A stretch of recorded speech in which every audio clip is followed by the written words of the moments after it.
Hello everyone. 26 दिसंबर को जो आपका बिहार एसआई का एग्जाम है उसके संबंधित कुछ ऐसी बातें बताऊंगा जिसको फॉलो करके आप अपने एग्जाम को बहुत अच्छे तरीके से देकर आ सकते हैं। दोस्तों, एक्चुअली मैं ऑलरेडी 2446 वाली वैकेंसी में क्वालिफाइड हूँ। मैं अपने ज्वाइनिंग का इंतजार कर रहा हूँ और उसी स्ट्रेटजी को अपनाते हुए मैं आपको कुछ गाइडलाइन दूंगा जिसको आपको फॉलो करना है। अगर उसे फॉलो करते हैं तो बहुत हद तक आपको आसानी हो जाएगी एग्जाम को सही तरीके से देने में। तो दोस्तों, सबसे पहले तो ये है कि आप एडमिट कार्ड को डाउनलोड अगर कर लिए हैं तो ठीक है, उसमें दिए गए इंस्ट्रक्शन को आप अच्छे से पढ़ लें। अगर इंस्ट्रक्शन को डाउनलोड नहीं किया है तो आप पीडीएफ में ही देखकर सारे इंस्ट्रक्शन को अच्छे से पढ़ लें। कोई भी चीज़ें छोड़नी नहीं है। एग्जाम से पहले जो भी चीज़ें ले जानी है सारी चीज़ें उसमें दी गई हैं, तो सारे डूज एंड डोंट्स को पढ़ लें और क्या करना है ये सारी चीज़ें स्ट्रेटजी के साथ अपने साथ लेकर जाएं। ओके, ये रह गई पहली पॉइंट। दूसरी चीज, एग्जामिनेशन हॉल पे आप आधे घंटे पहले, कम से कम आधे घंटे पहले पहुंचे। 1 घंटे पहले भी पहुंच जाते हैं तो कोई बड़ी बात नहीं है, क्योंकि आपके अंदर जल्दीबाजी नहीं रहेगी वहां पर कि एग्जामिनेशन मेरा छूट जाएगा। पहले पहुंचे, अपने बैग में कुछ मटेरियल्स ले ले पढ़ने वाले और उससे कुछ न कुछ रिवीजन करते रहें, जिससे क्या होगा कि एग्जामिनेशन से पहले आपका माइंड खुला रहेगा। आपके दिमाग में कुछ क्वेश्चन चलते रहेंगे और दिमाग जो ब्लॉक हो जाता है रात में सोने के बाद वो आपका खुल जाएगा। ये मतलब एक अपने तरीके से बोल रहा हूँ, इसे आप जिस तरीके से फॉलो करते हो, अगर आपको आराम करने से ही कुछ राहत मिलता हो तो आराम कर लें, बट मुझे लगता है कि आपको थोड़ा वहाँ पर देख लेना चाहिए। खास करके करंट अफेयर को देखें। अगर स्पीडी का करंट अफेयर लिए तो उसी को पलट लें, कुछ इवेंट्स देख लें, ठीक है। उसके बाद एग्जामिनेशन हॉल में जब जाते हैं तो अपने सीट पर बैठकर आंख बंद करके थोड़ा सा मेडिटेशन कर लें। मेडिटेशन करने से आपके दिमाग में शांति होगी और अपने स्ट्रेटजी को वहां पर सोचें। आंख बंद करके सोचें कि मुझे क्या करना है, इतने टाइम में मुझे किस तरीके से क्वेश्चन को सॉल्व करना है, क्या छोड़ना है, मतलब क्या चीज। जैसे 4 ऑप्शन होते हैं तो ऐसा लगता है कि इस दोनों ऑप्शन में से कोई एक सही होगा, तो उसमें भी आपको सोचना है कि इस दोनों में से क्या सही हो सकता है। एक्चुअली वो डाउट वाली चीजें हो जाती है जब क्वेश्चन आपके दिमाग से बाहर होता है तो डाउट हो जाती है। बट अगर कुछ ना समझ में आए तो किसी एक को टिक जरूर लगा दें।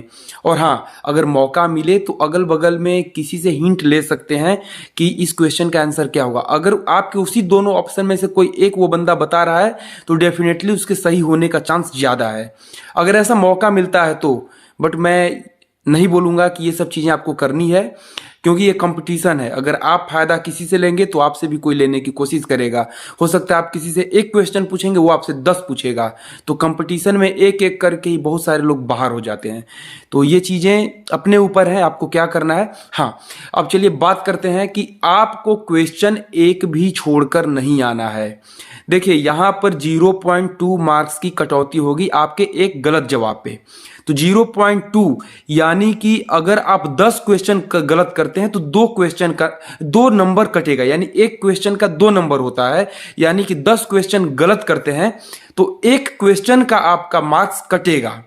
तो आप ये बताइए, अगर आपने प्रोबेबिलिटी पढ़ी होगी तो आपको पता होगा कि अगर आंख बंद करके अगर 4 क्वेश्चन है और चारों के 4 ऑप्शन है, अगर आंख बंद करके आप टिक लगाते हैं चारों में ABCD करके, तो 4 में से एक क्वेश्चन के सही होने का, एक आंसर के सही होने का चांस ज्यादा होता है। ये आपको पता होगा कि अगर 4 में से यादृच्छा कोई बॉल, 4 बॉल में से एक बॉल खींची जाए तो उसके सही बॉल होने का, यानी कि अगर बोला जाए लाल कलर का बॉल आपको निकालना है और 4 कलर के बॉल डाले गए हैं झोले में, तो आंख बंद करके अगर एक बॉल निकालते हैं तो 4 बार निकालिएगा तो उसमें एक बार आपको सही बॉल निकालने का प्रोबेबिलिटी बन जाता है। वैसे ही 4 क्वेश्चन अगर आप तुक्का मारते हैं तो उसमें एक सही होने का चांस बन जाता है।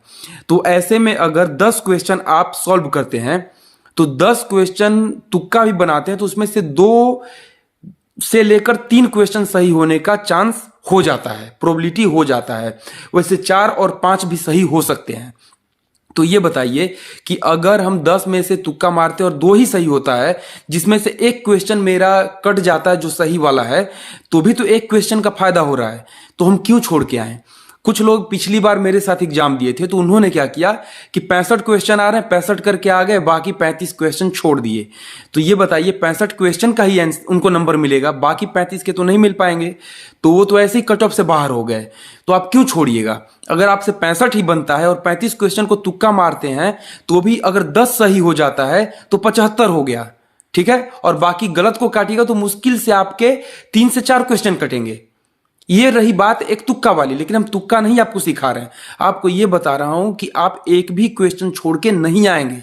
आपको जो भी करना है सोच समझ के करना है, 100% करना है, आए या ना आए। आपको 100 में से 100 बना कर आना है, क्योंकि जब आप 10 क्वेश्चन गलत करेंगे तब जाके आपका एक क्वेश्चन काटा जाएगा। तो 10 क्वेश्चन में आपका 10 गलत तो नहीं होगा, अगर नहीं आ रहा है तो 90 मान लीजिए आपने सही कर लिया, तो 10 क्यों छोड़ेंगे? वो 10 को भी मारिए, तुक्का ही मारिए, अंदाजा पे ही मारिए, क्या पता उसमें से 4 सही हो जाए। तो ऐसे छोड़ना नहीं है, क्योंकि कट ऑफ एक एक नंबर कट ऑफ के लिए मायने रखता है। क्योंकि देखिए 65 70 सब करता है, लास्ट का जो 5 क्वेश्चन से लेकर 10 क्वेश्चन के बीच का होता है वही आपके लिए सबसे वैल्यूएबल होता है, सबसे ज्यादा मायने रखता है, उसी से आपका मेरिट बनता है। तो आप ध्यान दीजिएगा, कभी भी एक भी क्वेश्चन छोड़ना नहीं है बिहार एसआई के एग्जाम में। यह आपका एसएससी या रेलवे नहीं है कि 4 क्वेश्चन या 3 क्वेश्चन पर आपका एक क्वेश्चन काटा जाएगा। तो इस चीज का ध्यान दीजिएगा। और ये प्री हो या मेंस हो, सारे में यही बातें यहां पर बताई गई हैं, ठीक है। तो ये चीजें आपको ध्यान देनी है। और जरूरी ये भी है कि आप अगर क्वेश्चन सॉल्व कर रहे हैं तो हो सके तो आप उसी टाइम अपने आंसर को टिक लगा लीजिए, अपने ओएमआर सीट को रंग लीजिए, ठीक है। देखिए ओएमआर पे एक और बात याद आया, पहली चीज कि आप अपना रोल नंबर और रोल नंबर का जो टिक लगाना है, जैसे आपका रोल नंबर 1 2 3 4 5 है तो उसके नीचे जो टिक लगाना है उसको भी सही से डॉट भरना है। क्योंकि आप रोल नंबर लिखते हैं वो मैनुअल जांच के लिए होता है, बट जो टिक होता है ओएमआर पे वो मशीन जांच करता है। मान लीजिए आपने ओएमआर सीट पर आपने रोल नंबर सही डाल दिया लेकिन टिक अपने रोल नंबर का सही से नहीं लगाया है तो आप बाहर हो जाएंगे। तो ये ध्यान दीजिएगा, ओएमआर सीट को अच्छे से कलर करना है, बुकलेट नंबर अच्छे से लिखना है, सब कुछ अच्छे से ध्यान देना है। कहीं भी ब्लेड या फिर व्हाइटनर का यूज मत कीजिएगा, ठीक है। क्योंकि यह मशीन तो जांच करती ही है, इसके बावजूद मैनुअल भी एक बार देखा जाता है सिलेक्टेड कैंडिडेट को, ठीक है। तो इसको इग्नोर मत कीजिएगा, सब कुछ सही से अपने दिमाग को सेट करके तभी करिएगा, ठीक है। और कहीं भी कोई प्रॉब्लम ना हो, कोई भी लापरवाही नहीं करनी है। ये सारी चीजें हो गई। अब बचा क्या? हाँ, लास्ट में जब आप क्वेश्चन सॉल्व कर लेते हैं तो एक भी क्वेश्चन का जो टिक लगाना है वो बाकी नहीं रहना चाहिए। इसलिए मैं बोल रहा हूं कि जैसे ही आप क्वेश्चन सॉल्व करते हैं वैसे ही टिक लगाइए और आगे बढ़िए। लास्ट का पचड़ा मत रखिए, लास्ट में कुछ नहीं करना है। लास्ट में सिर्फ आपको अपना एक बार मिलाना है कि मैंने सब कुछ भर दिया है कि नहीं, किसी पे डबल टिक तो नहीं लगा है, इस चीज को भी ध्यान देना है, नहीं तो वो क्वेश्चन रिजेक्ट हो जाता है। आप सही भी मारे हैं और एक उसी पे गलत वाला भी टिक लगा दिए गलती से तो वो भी रिजेक्ट हो जाता है। और हमेशा क्वेश्चन नंबर 65 मान लीजिए आपने देखा कि इसका डी हो रहा है तो आप बुकलेट आप ओएमआर में जब टिक लगाते हैं तो देखिए कि मैंने 65 पे ही टिक लगाया है। इस चीज को भी ध्यान देना है। कभी कभी होता है कि मैंने 65 को सॉल्व किया और 66 पे जाके टिक लगा दिया, अब इससे मेरा एक क्वेश्चन गड़बड़ हो जाता है जबकि वो आ रहा हुआ क्वेश्चन होता है। तो इस चीज का भी ध्यान दीजिएगा। ये सारी चीजें आपको ध्यान देनी है, दिमाग को हमेशा डायरेक्ट रखना है सीधा अपने ओएमआर और अपने क्वेश्चन पेपर के ऊपर, ठीक है। तो ये सारी चीजें, ये सारी स्ट्रेटजी आप फॉलो करते हैं तो आपको सिलेक्शन से कोई नहीं रोक सकेगा। क्योंकि अभी आप प्री दे रहे हैं, अभी आप अपने आप को कंट्रोल में नहीं रखते हैं तो मेंस भी बाकी है, उसके बाद फिजिकल भी बाकी है। तो धीरे धीरे सबको क्वालिफाई करना है, बहुत लंबी चुनौती है, तो सबके लिए आपको रेडी रहना है। तो ये आप लोगों के लिए मेरा एक गाइडलाइन था, अच्छी लगी हो तो इसको फॉलो कीजिएगा।